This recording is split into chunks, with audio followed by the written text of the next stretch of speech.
नमस्ते, मैं एडवोकेट पूजा बदौतिया फिर से एक नई इन्फॉर्मेशन के साथ आपके सामने प्रस्तुत हुई हूँ। यह इन्फॉर्मेशन आप सभी के लिए बहुत इम्पोर्टेंट होगी। मैं आपको एक सुझाव दूंगी जिसके थ्रू आप बहुत आसानी से अपनी प्रॉपर्टी के अपनी वारिसान प्रॉपर्टी के मालिक बने रहेंगे। जो पैतृक संपत्ति है, आपको कोई भी कानूनी दांव पेच में नहीं फंसा सकता है, अगर आप मेरी ये राय मानते हैं। जानते हैं कि देखिए, अक्सर माना जाता है कि अगर आप अकेले वारिसान हैं तो आपको किसी को बंटवारा नहीं देना है, आपको कोई फंसा नहीं सकता, लेकिन ये राय गलत है। बहुत लोग होते हैं जो आपको कानूनी दांव पेच में फंसाकर उस संपत्ति पर अपना अधिकार जमाने की कोशिश करते हैं। तो ऐसे में क्या किया जाए कि आप निश्चिंत हो जाएं अपनी प्रॉपर्टी को लेकर, अपने हक को लेकर। आप इसमें अगर इकलौते वारिस होने पर भी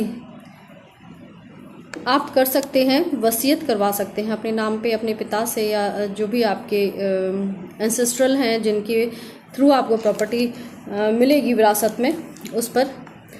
ये एक बहुत ही सेफ साइड वे है जिसमें आपको कोई फंसा नहीं सकता, कल को आपको कोई कानूनी दांव पेच में नहीं फंसा सकता। विरासत में मिली संपत्ति के मामलों में कानूनी उलझनें होती हैं, ये आप सब लोग जानते हैं। इकलौते वारिस होने पर भी रजिस्टर्ड वसीयत बनवाना जरूरी हो जाता है कानूनी तौर पर सुरक्षित होने के लिए, ताकि संपत्ति का विवाद ना हो, कोई आपके साथ संपत्ति से संबंधित कोई विवाद ना कर पाए। रजिस्टर्ड वसीयत केस से संपत्ति का ट्रांसफ़र सरल और सुरक्षित हो जाता है। आजकल ज़्यादातर सभी शहरों में या हर जगह पर प्रॉपर्टी से जुड़ी कानूनी बातें अक्सर उलझी हुई होती हैं, और मैं तो बहुत ज़्यादा अपने कोर्ट्स में देखती हूँ कि बहुत ज़्यादा ऐसे केसेस आते हैं जो कहीं ना कहीं उलझन भरे होते हैं कानूनी तौर पर संपत्ति को लेकर, प्रॉपर्टी को लेकर, खासकर जब बात विरासत में मिली संपत्ति की हो, तब उसमें बहुत सारे हकदार निकल आते हैं। एक ऐसा ही मामला मेरे सामने आया था जिसमें एक व्यक्ति है, उनके पिता ने एक फ्लैट उनके नाम किया, यानी कि दादा से विरासत में चला आ रहा था, तो पिता से फिर वो ऑटोमेटिकली उन व्यक्ति को मिला।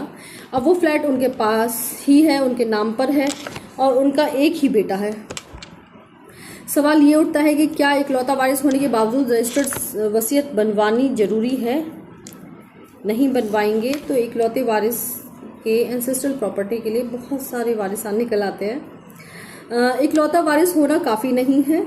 अगर आपको सुरक्षित रहना है अपनी प्रॉपर्टी के साथ टेंशन फ्री, तो कानून के मुताबिक सिर्फ इकलौता वारिस होना इस बात की गारंटी नहीं देता है कि आपको बिना